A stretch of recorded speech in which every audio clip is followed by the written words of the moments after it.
Tengan todos ustedes.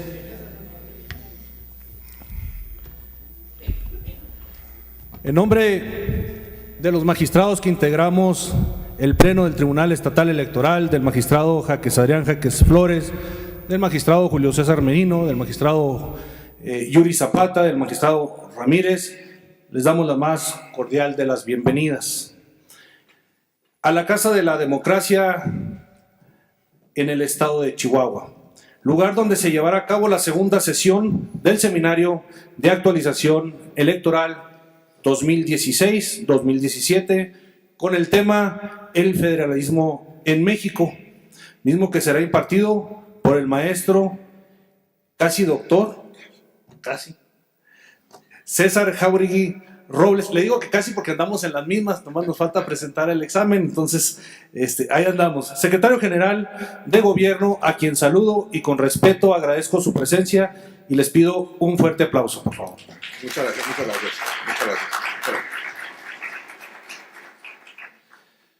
Me voy a permitir leer una semblanza de su vida laboral, resumida porque son muchos los aspectos. Es egresado de la Facultad de Derecho del Instituto Tecnológico y de Estudios Superiores de Monterrey en 1980-1984, donde cursó la maestría en Derecho Corporativo y Empresarial antes del 1999. Actualmente cursa el doctorado en Derecho por investigación en la Universidad Nacional Autónoma de México. Tiene una especialidad en Derecho Constitucional, Laboral y Amparo. Fue abogado postulante desde 1984.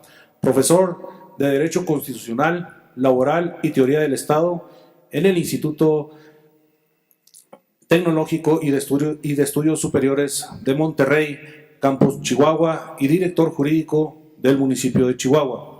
Diputado federal en 2 ocasiones, de 1991 a 1994 y de 1997 al año 2000, donde fungió como presidente de la Comisión Jurisdiccional y coordinador de debates del Grupo Parlamentario del Partido Acción Nacional, respectivamente. Senador de la República en el año 2000 a 2006 y vicepresidente de la mesa directiva. Por su desempeño recibió el Águila Canacintra al Mérito Legislativo en el año 2005. En el Poder Judicial ocupó el cargo de consejero de la Judicatura Federal durante el periodo 2009-2014. Fungió como presidente del área latinoamericana de la Organización Mundial de Parlamentarios contra la Corrupción. Actualmente es presidente del capítulo México de la Liga Mundial por la Libertad y la Democracia. Demos un fuerte aplauso y la más cordial de las bienvenidas al maestro César Jauregui Robles.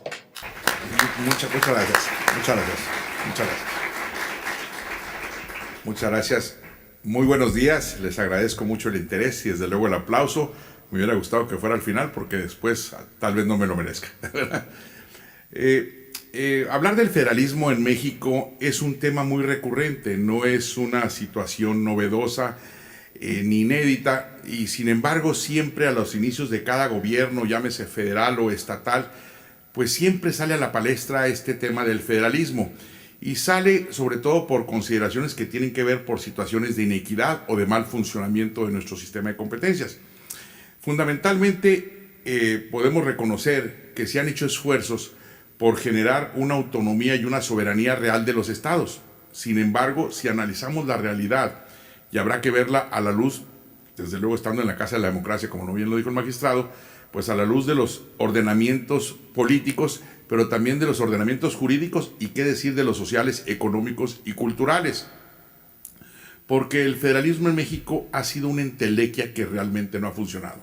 Muchos constitucionalistas se rasgan las vestiduras y hablando de nuestras raíces y de nuestra federación y hablando de lo que es el federalismo, y el año que viene que vamos a hablar del constitucionalismo en su centenario, de esta ceremonia que se pretende hacer en todos los ámbitos del país para dar un reconocimiento a nuestra ya vetusta y centenaria Constitución, que yo considero que el mejor homenaje que se le pudiera dar sería el darle cristiana sepultura, sobre todo por la edad, y creo que ya está abusando de imposición en estos tiempos de la modernidad, porque estamos hablando de un México que ha cambiado, un México que ha sido diferente, un México que es distinto.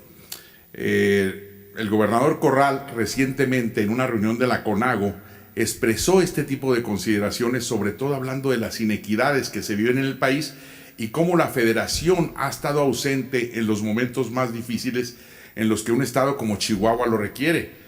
Chihuahua siempre ha sido un estado pujante, vigoroso, fuerte, donde el trabajo y la fortaleza y el vigor de su gente pues ha sacado adelante y salido adelante de muchos conflictos, no solamente producto de la agreste geografía, sino del clima y de circunstancias que no permiten tener las bondades o las condiciones económicas de otros estados del país.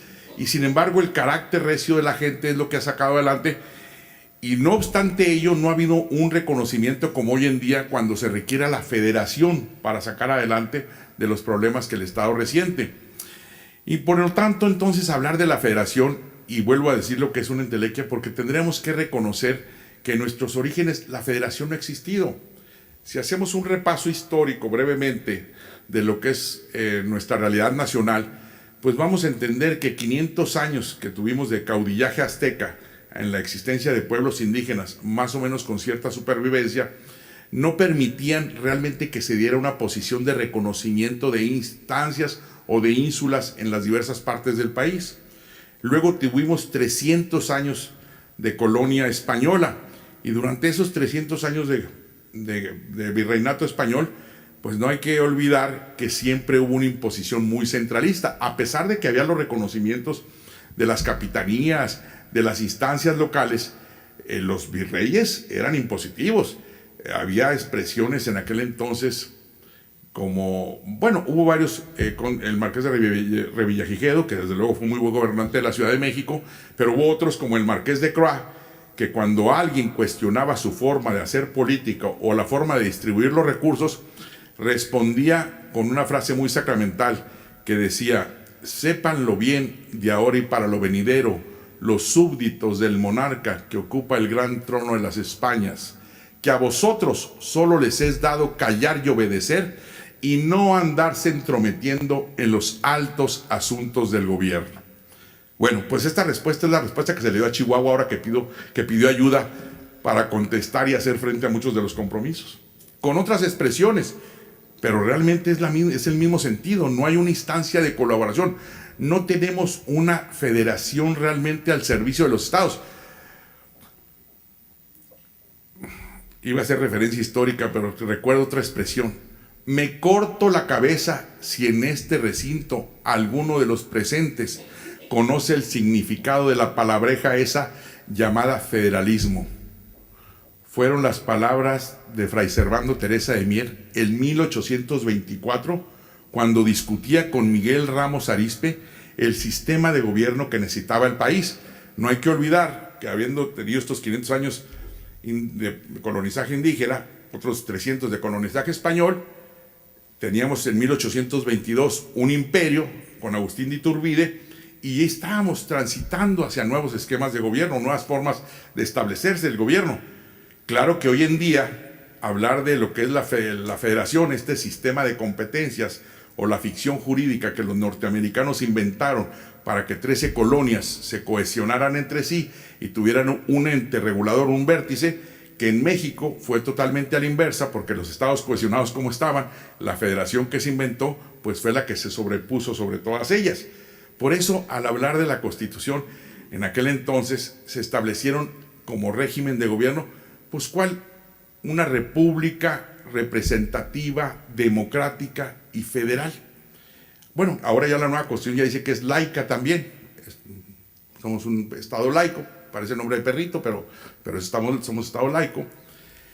Pero en aquel entonces, a la ciudadanía, cuando se le imponen condiciones de gobierno sin tener un bagaje cultural de adhesión o al menos de aceptación de estas nuevas formas de gobierno, pues es claro que no la iban a insular, no le iban a ser parte de ella ninguna de estas consideraciones.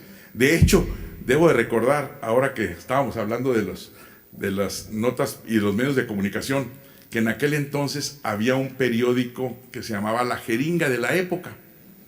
Y ese periódico, cuando sabía que ya no íbamos a ser imperio, que habíamos pasado a ser república, pues se preguntaba qué era esto, como una novedad, porque muchos parlamentarios de aquel constituyente del 24 no podían dar respuesta a estas formas de gobierno. No hay que olvidar que si analizamos el diario de los debates de la época, vemos cómo algunos constituyentes tenían la Constitución de los Estados Unidos de Norteamérica de 1789 en la mano y otros tenían la Constitución de Simón Bolívar en la otra. Y ahí se confrontaban estas ideas, pero no tuvimos un cuerpo propio o una idea propia que traducir. Luego entonces, cuando no se dan estas ideas propias, el pueblo interpreta. Y en aquel entonces la jeringa decía, pues ¿qué será esto de la república? Que nunca habíamos vivido. Y como no había respuesta, pues daba su propia definición. Y decía, si pública es la mujer que como tal en la calle se reputa, entonces la república no puede ser otra más que la hija de la gran sexoservidora, se dice por allá en México. Esa es la definición e interpretación que el pueblo da cuando no se da sentido a las instituciones. Representativa, no sabíamos lo que era la representación. Por eso hablé de los 800 años previos. Tenemos una costumbre y una cultura que buscamos el tlatoani por delante. Y ahí está la representación. La democracia, decía después Churchill, la peor de las formas de gobierno, con excepción de todas las demás. ¿Y qué decir del tema federal? Esta copia extralógica que hicimos de las formas norteamericanas, que a ellos les ha servido, pero que a nosotros no nos ha servido más que para dividirnos en distintas instancias, y que tan es así que la copiamos, porque algunos dudan de que realmente sea copia, que basta con leer el artículo 124 y la enmienda 10 de la Constitución norteamericana para ver que son idénticas, nada más que ellos la pusieron primero. ¿Y qué dice este artículo 124? Dice que las facultades que no están conferidas a la federación se entienden reservadas para los estados, lo que los constitucionalistas llaman la facultad residual. O sea, yo le dejo a la federación lo que es el residuo, porque todo lo demás es para los estados. Y bueno, esta fórmula sí funciona en otras latitudes. No digo que Brasil, que también es República Federal, pero por ejemplo Alemania, ¿qué hace la señora Merkel cuando uno le pregunta a la señora Merkel, ¿y usted a qué se dedica? Porque anda en todos lados, anda ayudando a Grecia, anda peleándose con Trump, en mil cosas. Bueno, yo hago solamente 3 cosas, dice la señora Merkel. Nada más la política exterior, carreteras y coaliciones. Nada más. Esto es lo que se dedica. Todo lo demás es de los Landers, que es el nombre que se le dan a los estados en Alemania. Allá son estados vigorosos, fuertes, con particularidades, con diferencias cada uno de ellos, que se reconocen todas esas, esa pluralidad o ese mosaico, pero que buscan en la federación la cohesión de sus intereses. Y esas cosas permiten que los buenos gobernantes federales se dediquen a su trabajo. El propio Benjamin Franklin, en su autobiografía, señala cómo es un mal gobernante el de una ciudad que se jactaba de que podía construir de una pequeña ciudad una megalópolis, una metrópoli, porque tenía muchas virtudes, entre ellas el poder tocar el violín. Hablaba de un personaje, y sin embargo Benjamin Franklin cuestionaba que la federación se debe ceñir exclusivamente a su esquema originario, que es cohesionar a los que están desunidos, a los que tienen diversidad, a los que son plurales, a los que son distintos. Esa es la ficción jurídica que funciona. Todo lo demás que hemos inventado como órgano supra por encima de otras instancias, pues no puede considerarse federación. Eso es una distorsión que lamentablemente hemos venido sufriendo durante muchos años, y que gente como Octavio Paz dice que hablar de federación en nuestros días es hablar de que la realidad de realidades en México, desde Ixcoatl hasta Iztaccíhuatl y pasando hasta nuestros días, se llama centralismo, no puede llamarse federalismo. Sin embargo, el nombre es confuso, porque en los debates con Fray Servando Teresa de Mier y Ramos Arizpe se aclaraba perfectamente el concepto, pero hoy en día no hay duda que vivimos un centralismo. Y lo triste y lo paradójico del caso es que hay veces que es necesario. Y si no, pues baste ver lo que ha pasado en todas estas entidades donde el reclamo generalizado ha sido que los gobernadores se han convertido en caciques o señores feudales. Por eso el gobernador Corral ha venido insistiendo que la federación se haga cargo de sus duartes, de sus gobernadores. de todos aquellos los que han hecho pillerías, de todos aquellos a los que se les haya soltado la chequera y no hayan podido responder con resultados para la ciudadanía, sino para beneficiarse en lo particular. Y a ese reclamo no se ha respondido. No ha habido responsabilidad. En otras partes del mundo, España, al hablar de la responsabilidad política, se le dice respuestabilidad. O sea, tiene que haber una respuesta a estas acciones. Tiene que haber una reacción a cualquier acción. Y aquí no ha habido. Y parece que no la va a haber. Eso habrá que verlo. Sin embargo, ¿cómo debemos de construir un verdadero federalismo? Si logramos captar que en la historia de nuestro país siempre, desde que está este artículo 124, cualquier actividad que se fueron generando en la historia de México, en lugar de pasar como debería ser a los estados a través de una legislación secundaria, se fue concentrando en el centro, una fuerza centrípeta, que llamamos el federalismo, que todo lo condujo al centro. ¿Qué fue primero? Pues la agricultura al centro, la minería al centro, el comercio al centro, la banca al centro, telégrafos al centro, correos al centro, pesca al centro, deportes al centro, turismo al centro. ¿Qué es lo más reciente? Telecomunicaciones al centro, informática al centro, transportes, todo es al centro. Y el artículo 73 es el artículo más modificado de la Constitución. ¿Y qué ha restado para los estados si cada vez todas estas facultades han ido pasando hacia la federación? Y si hemos convertido un monstruo, que es justamente lo que Benjamin Franklin criticaba. No puede ser un órgano que se dedique a hacer todo. Y ni qué decir en el pasado. Antes teníamos una cosa que se llamaba COTSA, Compañía Operadora de Teatros, desde el centro. Los cines estaban a cargo todavía también de la federación. Son cosas que deberían de ir cambiando, porque no hay que olvidar que la cercanía o la proximidad, el conocimiento de los problemas locales son los que permiten dar soluciones más fáciles y más reales a estos problemas. ¿Qué tenemos hoy en día? Una gran duplicidad. En lugar de generarse realmente el espacio de constituir a los estados como mayores de edad, se han generado duplicidades muy negativas y muy onerosas para el presupuesto.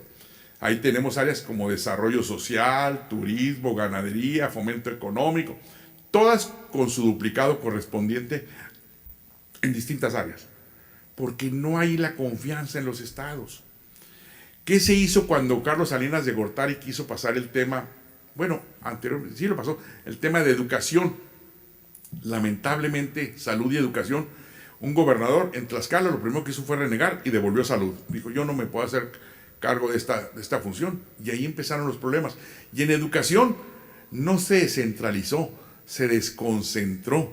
Todavía hoy en día estamos viviendo la circunstancia donde el sindicato reclama los espacios que tradicionalmente han manejado dentro de las áreas directivas y rectoras del tema educativo. Luego entonces solamente pasó de un esquema a otro. Buscar esta descentralización verdaderamente en serio, pues obliga a reconocer a los estados como mayores de edad, hablar de un, no nuevo, de un auténtico federalismo, porque intentos por cambiarlo ha habido muchos, pero no se ha logrado. Muchos ingenuamente suponen que la fórmula puede dar resultado, que venga algún hombre que considere que sí se puede hacer. Sí, vino Vicente Fox, ¿y qué sucedió? Le molestaba mucho al presidente Fox que los delegados, cuando él era gobernador, eran nombrados desde el centro, y permitió dejarlo en manos de los gobernadores. ¿Y qué ha pasado con eso? ¿Fue benéfico para la ciudadanía? No, se generaron señores feudales, donde el poder que antes tenía el presidente, que luego pasaba al PRI, y del PRI pasaba a los gobernadores, se quedó enquistado en el caso de los gobernadores, y se convirtieron en señores feudales con un auténtico poder. No hay que olvidar cuando nació la CONAGO. Hay muchos que se molestan cuando yo le digo que es el cártel de los gobernadores. Pues eso es que es un cártel, es un gremio que busca intereses. Curiosamente ahora están tratando de modificar la Constitución para introducir a esta asociación de gobernadores. Ese es un reconocimiento de que no tiene asidero legal, ahora que están planteando esta iniciativa. Pero siempre ha existido. Bueno, que se reúnan, pero que dieran resultados, sería lo positivo. Que se ventilaran los problemas del país, que se tuviera vergüenza y se denostara al que está robando, que se pudiera señalar y no andar con faramayas, ni con falacias, ni haciéndose la vista gorda, tolerando en ceremonias insulsas a muchos sátrapas que realmente le han hecho daño al país. Eso sería muy sano, muy positivo, que actuara realmente como un Congreso Nacional de Gobernadores, pero no lo es. Pareciera ser una reunión de amigos, o lo que es lo mismo, un cártel de gobernadores. ¿Qué se puede hacer en esta construcción del verdadero federalismo? No hay una receta mágica, pero lo que sí es muy importante es que no se puede dejar en manos del voluntarismo de un hombre, dependiendo de cómo arriba y en su voluntad de entregar o no determinaciones de los estados y de los municipios. No, lo ideal es pasar de la creencia de que un hombre puede cambiar al diseño de una serie de instituciones permanentes que sirvan a través de las normas, los protocolos, de lo que debe ser el contacto y la solución a los problemas con la ciudadanía. ¿Alguien se molestaría si les dijera que el tema de desarrollo social debe ser exclusivamente de los estados? Porque la federación es la que controla la mayor parte de los presupuestos, y cuando hay una zona de desastre, pues hay que hacer gestiones en desarrollo social para que declaren la emergencia y que se trasladen las láminas y las despensas, y todo se convierte en tramitología. ¿Por qué no dejarlo en cada uno de los estados? ¿Por qué no generar los presupuestos estatales sobre esta materia? ¿Por qué duplicar con delegaciones? Así está el país. Luego entonces me voy a aventurar a hacer una propuesta que puede ser casi como una blasfemia para muchos constitucionalistas. Porque si el 124 está así de laxo y contempla lo que son las facultades explícitas para la federación e implícitas para los estados, lo cual en la práctica ha servido para hacer más minusválidos a los estados, lo que debiera suceder es hacer un esfuerzo a la inversa. ¿Qué significa? Que si tenemos un artículo 73 constitucional que establece las facultades de la federación en todos los ámbitos de la vida pública del país, y ahí vemos cómo están facultades sin ton y son de todo tipo. Recuerdo al gobernador Patricio Martínez, cuando esta facultad de alcoholes, pues está conferida a la federación, reclamaba el impuesto sobre bebidas alcohólicas, y decían, pues qué curioso que nosotros ponemos los borrachos y ellos se llevan el impuesto. Y era cierto, era su expresión y era válida, porque la realidad es que la federación se lleva todo el impuesto y luego distribuye a los estados y estos a su vez a los municipios las migajas que le corresponden.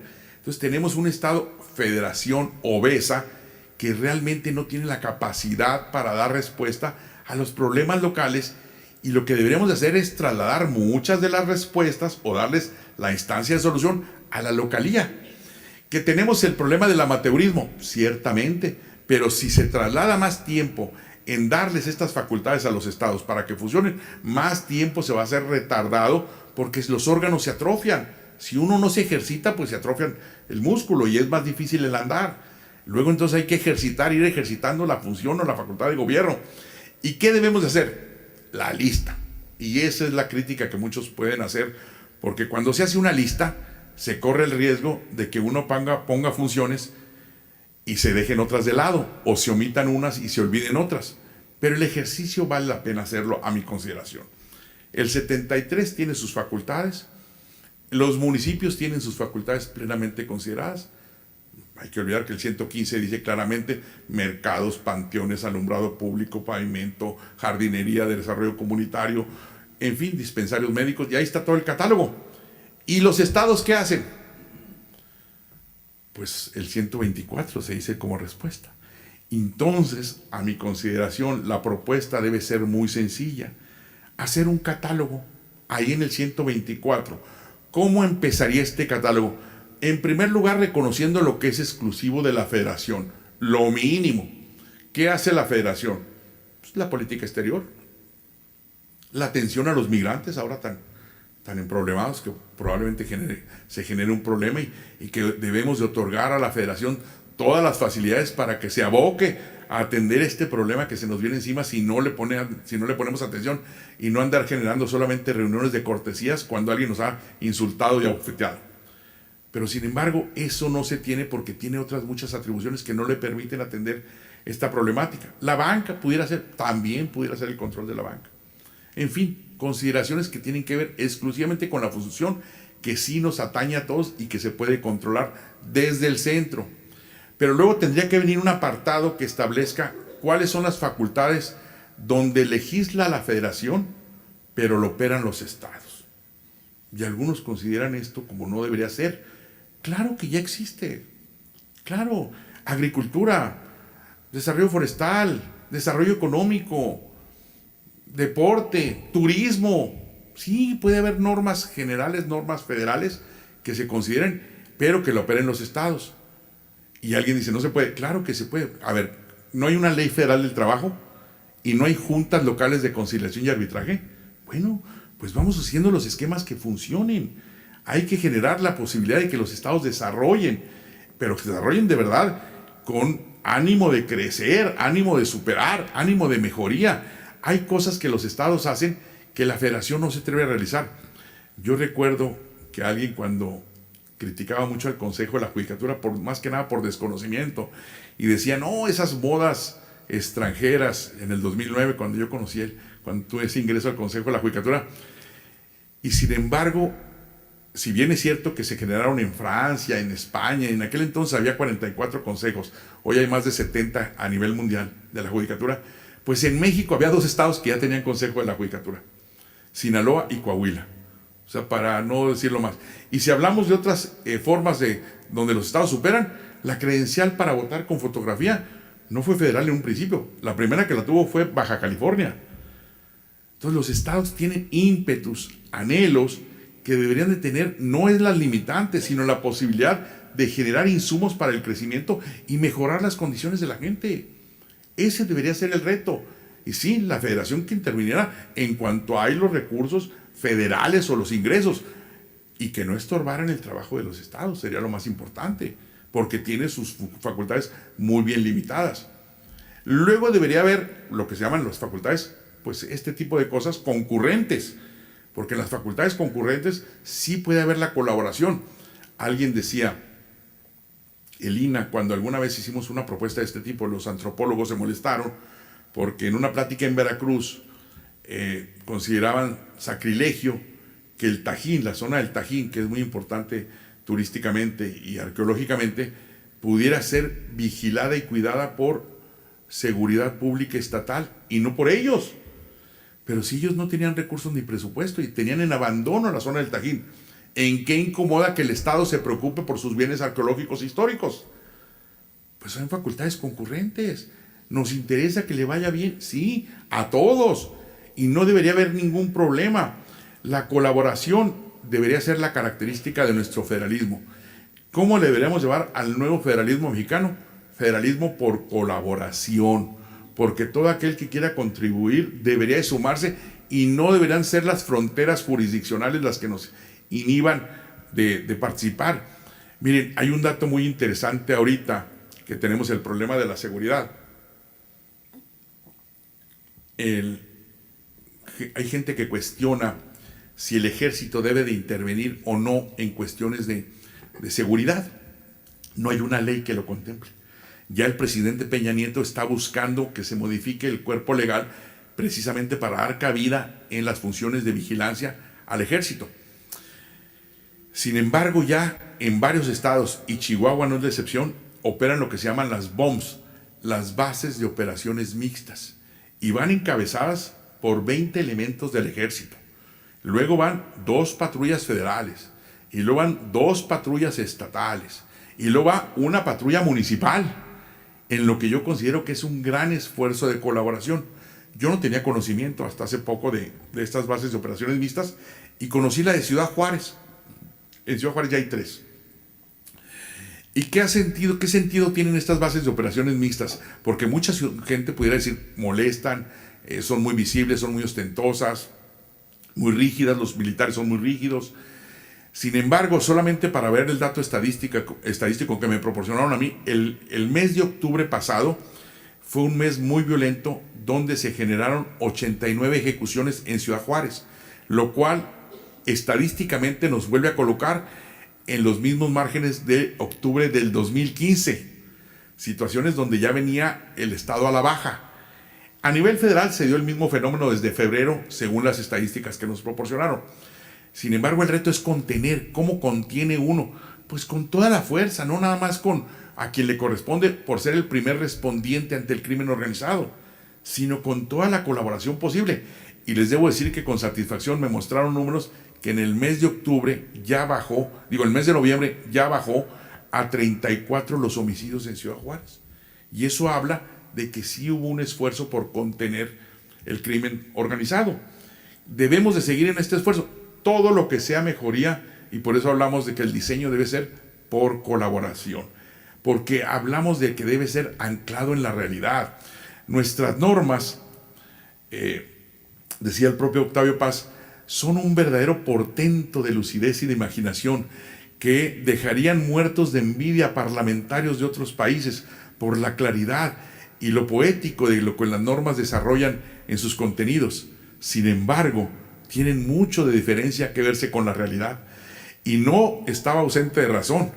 En una ocasión, un gobernador de Chiapas, que bueno que no fue aquí en Chihuahua, le dio mucho, abogado que era él, le dio mucho por destacar pues el contenido de la Constitución mexicana, por establecer en un aniversario más que debería trasladarse a todas sus comunidades.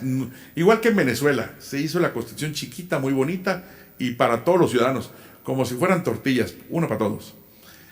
Y cuando se distribuye esta Constitución, acudió a una ceremonia, y él esperaba, después de aventar un discurso muy, muy elocuente, porque él era realmente un entusiasta de la norma constitucional, pues para su sorpresa no le aplaudieron como él hubiera querido. Y ante ese reclamo preguntó qué les molestaba, por qué no les gustaba. No le entendían. Dice, es que eran la mayoría indígenas. Entonces el pueblo Tojolabal, el gobernador dijo, ahorita corregimos. Y mandó a hacer la Constitución en idioma Tojolabal, en lengua Tojolabal. Y a los 15 días, ahí va de regreso. ¿Qué les pareció? Con los gobernadorcillos que también habitaban por allá. Y mandó una concentración de indígenas. Y lo primero que le contestaron, pues la verdad es que es una Constitución muy bonita. Tiene palabras muy bonitas, algunas no las entendemos, pero quisiéramos saber dónde está este país, dónde existe este país.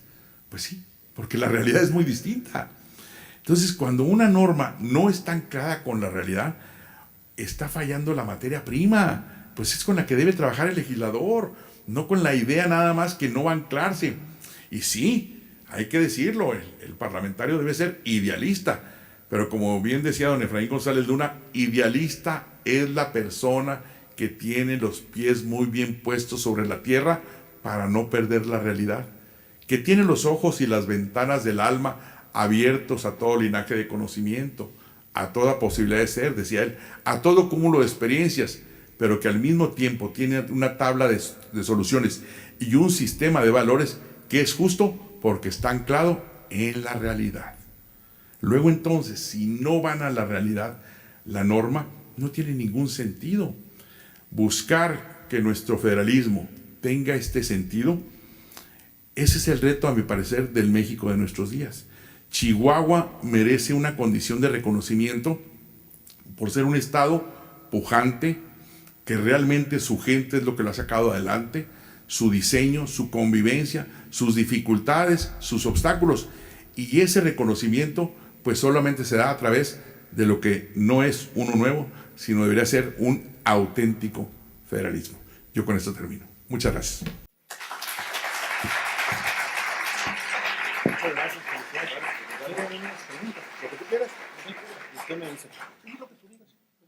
Muchas gracias, secretario general de Gobierno, licenciado César Jáuregui, por esta brillante disertación. Agradecemos y le damos un fuerte aplauso de nuevo al secretario general de Gobierno por haber. No sin antes, le vamos a entregar un pequeño reconocimiento del Tribunal Estatal Electoral a nombre de los magistrados. Dice: reconocimiento al maestro César Jáuregui Robles, secretario general de Gobierno del Estado de Chihuahua, por su participación en la segunda sesión del Seminario de Actualización Electoral con la conferencia El Federalismo en México. Atentamente, magistrados del Tribunal Estatal Electoral. Enhorabuena. Muchas gracias. Muchas gracias. Te agradezco. Gracias. Gracias. Muchas gracias y eso es todo. A la próxima estaremos invitándolos de nuevo de la misma forma, ya sea vía electrónica o a través de las invitaciones. Muchas gracias por acudir.